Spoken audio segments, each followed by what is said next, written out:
Welcome back everybody to the channel, and we got an exciting episode here today as we are at the San Jacinto battleground, and today we're going to be going on a short tour of the battleground, going through the Texas and the Mexican camps, talking about some stories here as well as what happened on the battleground itself. But anyways, stay tuned.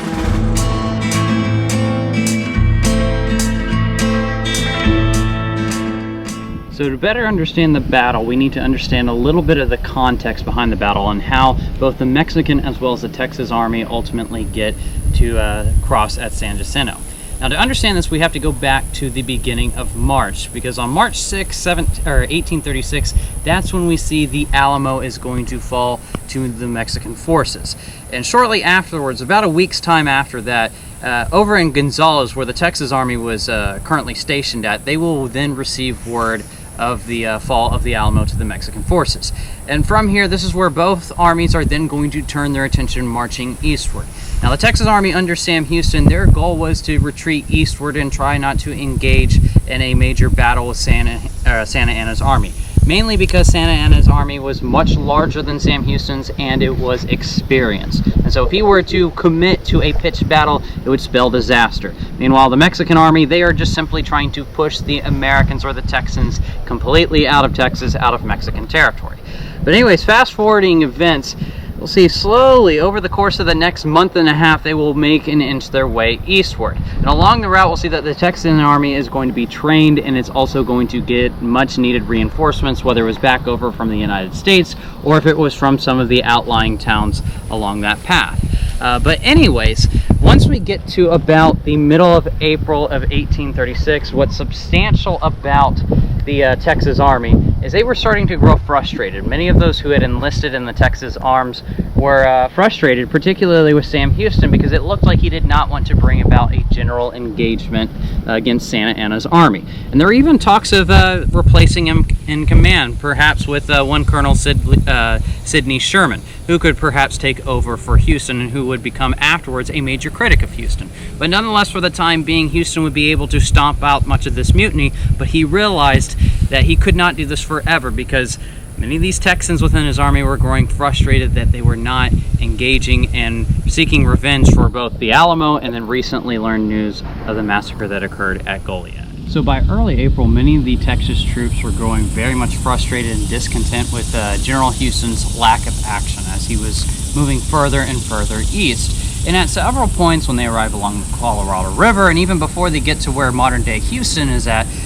many Texas troops are going to even present the idea of potentially mutiny.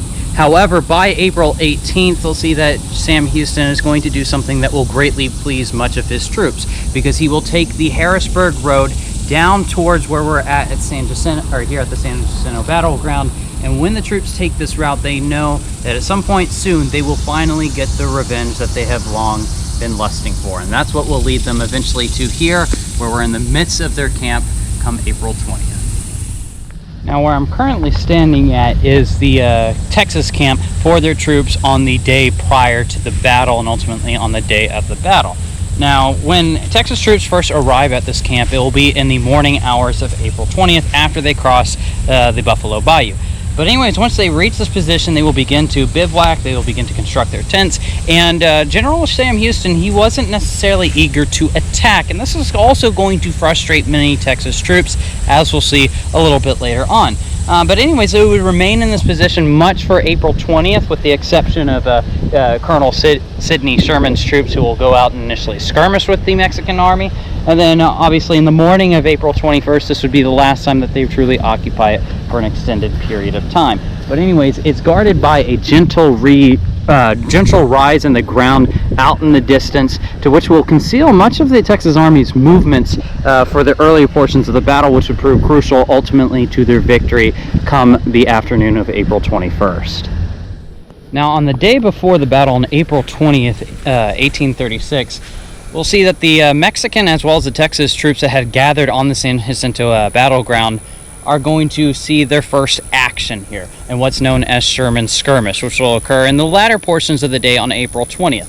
Now, what occurs shortly after Sam Houston and his troops have arrived just opposite of the San Jacinto River is they begin to set up an encampment, but they also put forward and a clump of trees that are very off in the distance, some of their cannon, that of the twin sisters, which we'll see a little bit later on.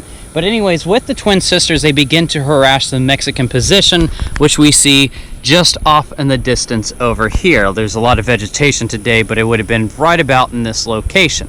But anyways, the artillery fire from the twin sisters, which was firing grape shot as well as regular single shot, was having a very accurate effect on the Mexican forces, and eventually Santa Anna would call for some of his troops to push forth to try to capture these two cannons from stop them from harassing his soldiers. But anyways, in the meantime, as this begins to occur, there will be a sharp firefight that would emerge, especially after we start to see the Mexican troops not able to gain those two cannons begin to pull back a little bit. And this is where we'll see Sidney Sherman, and if I remember correctly, roughly about 20 or so cavalrymen come forward to try to engage the Mexican troops that were, in his belief, retreating. He called on General Sam Houston at the time to actually have the entire army launch an attack.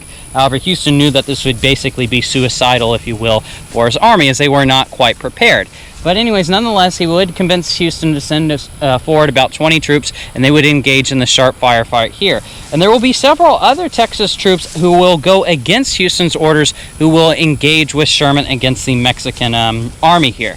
We'll see that one company under the command of Jesse Billingsley is going to march forward, and even when Houston is telling his troops to countermarch, they're going to completely ignore his orders, mainly because they believed he did not want to fight and that he was a coward, and they will engage in the sharp firefight.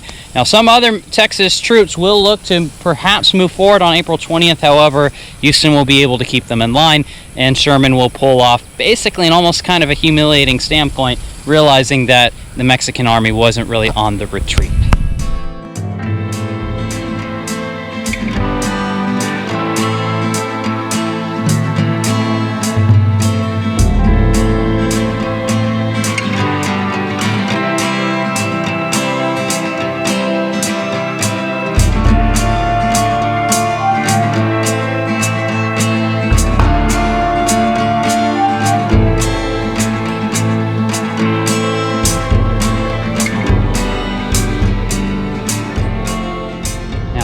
Standing at the site where the twin sisters were initially at on April 20th, the day before the battle, and to commemorate this, the Daughters of the Republic of Texas had donated 2 replicas to those cannons that had arrived from Cincinnati, Ohio, and they're on display here, and they give us a good representation of what these cannons would have looked like at that moment during the battle.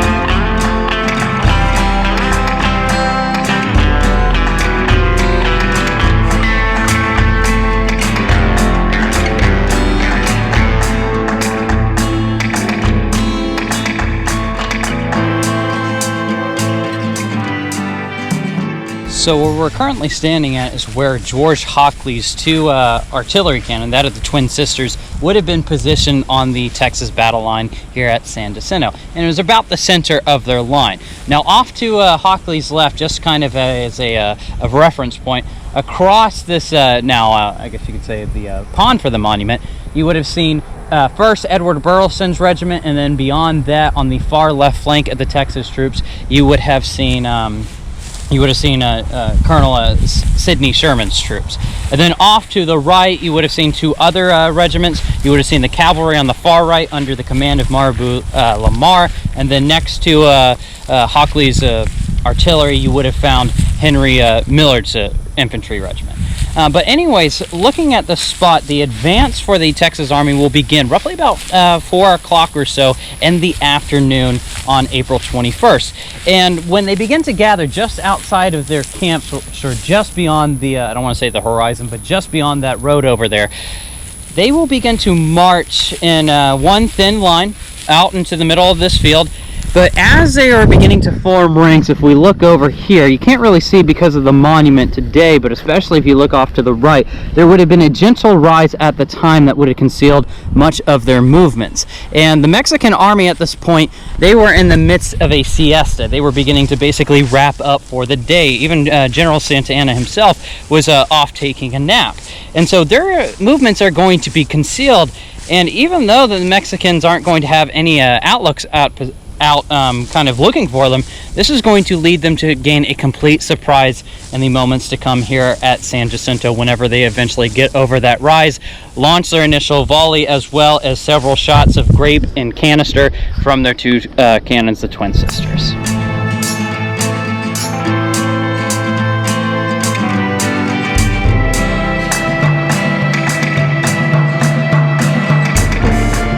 Texas Army itself, it will begin to emerge above that low rise that had concealed them about 100 yards or so from where I'm at, where we see the monument standing today. But anyways, whenever they emerge above that rise, they will completely surprise the Mexican army, which was in the midst of their own siesta. But anyways, riding at the head of the troops of the Texas Army would be Sam Houston, despite the fact that later accounts would state that he was a coward during the course of the battle. And in several accounts, he would be up to about 30 yards in front of his troops, very much exposing himself to the fire once the Mexican arms began to respond in the opening moments of the battle. And it will be right about here that he will be wounded, shot in his left ankle, and his horse would be killed under him. However, even despite the fact that he had suffered this wound, he would continue to lead his troops and continue to fight in the battle.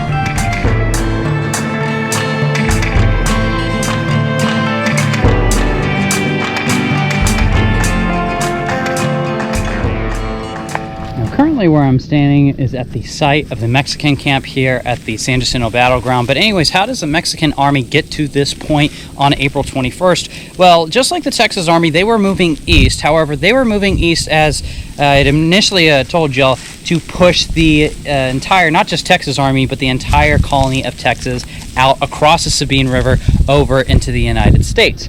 But anyways, by this point, in order to keep up with Sam Houston's army, which was much smaller than his own, Santa Anna had divided his army into three columns, one marching in a northern route, one in the center, which would be under his personal command, and one a coastal route.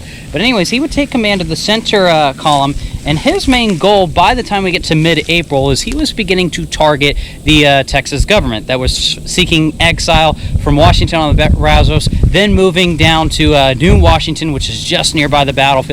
And after they had eluded capture there, they would then move out to Galveston Island. And this is what brings Santa Anna to this battleground come mid-April, and ultimately why he's going to clash with Sam Houston's army on April 21st. Now, looking off to the northwest, where I'm currently standing is where the Mexican encampment, and many where the Mexican breastworks were positioned on the day of the battle on April 21st. Now, as mentioned before, the Texas Army are going to be concealed by a slight rise within the ground, and then they're going to completely surprise the Mexican Army just about 100 yards, 200 yards from this position, to where they would open fire with grape and canister shot.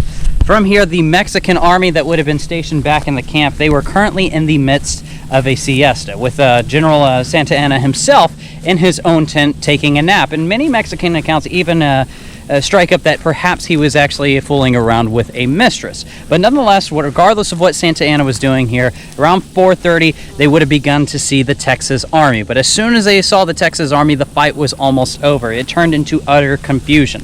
Even though they would remark in later accounts the Texas Army wasn't really in a strong military position in regards to their troop displacement, they would completely overwhelm the Mexican Army because of surprise. They would, within just a few minutes, enter the Mexican camp, where utter confusion would reign ultimately supreme, to where units would become mixed in. The bloodthirsty Texans would begin to slaughter most of the Mexican troops and begin to push them back into Peggy Lake, as well as to their only escape route, which was off to the southwest, off in this direction. But when the Mexican troops began to push off to the southwest to try to escape, they would have been confronted with Lamar's cavalry, who would have came up, basically cutting off their only route of escape.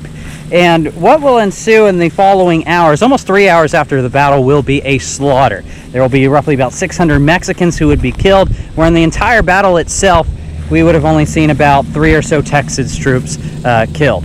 But nonetheless, this was very much a massacre by the time we get to the final moments of the battle itself. And General Sam Houston was trying desperately to try to stop much of his troops. However, many of them, they had already grown tired of him. They were unwilling to listen to him, and they were wanting to seek their own revenge on ensuring that the Mexican army would not be given quarter where their troops at the Alamo as well as Goliad were not given such. Now, looking at this bird's side view map that's here at the San Jacinto battlefield, we really get to see kind of the action that took place in the afternoon hours of April 21st. But anyways, just to talk about what was Santa Anna doing in this position and why he ultimately places his army here is much up to mystery. When he places his army here on April 19th and April 20th in the Mexican encampment, it's in a very poor position with only one route of escape, which would be off to the southwest. However, that route had been cut off by the Texas Army that very same day when one Deaf Smith, as well as 6 other cavalrymen, would burn Vance's Bridge, his only route of escape out of this region.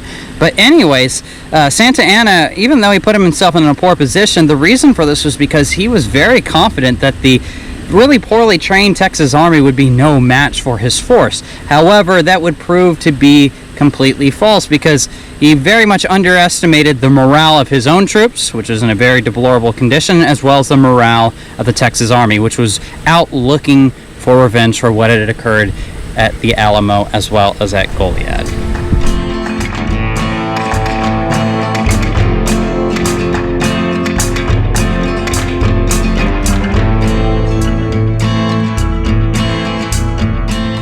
At this spot, this is where Santa Anna's tent as well as his encampment would have been, where he would have met with all of his officers.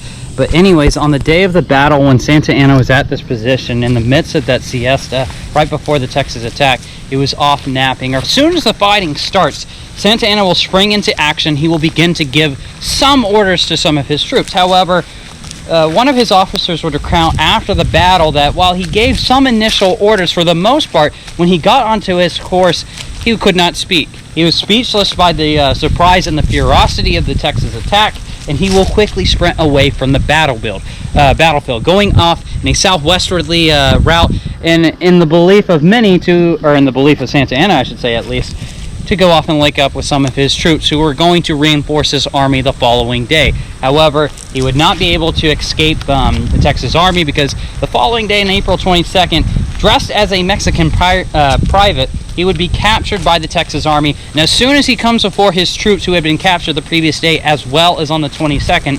the Texas troops who were guarding the Mexican prisoners, they will realize that their captive in this private uniform was no ordinary soldier because of the reaction of their troops, especially after one of his aides calls him his Excelencia, as well as several other troops calling him El Presidente. And he will then, from that moment, be brought to General Sam Houston, to where he would then sign a treaty that would effectively end the Texas Revolution and grant the Texians their independence.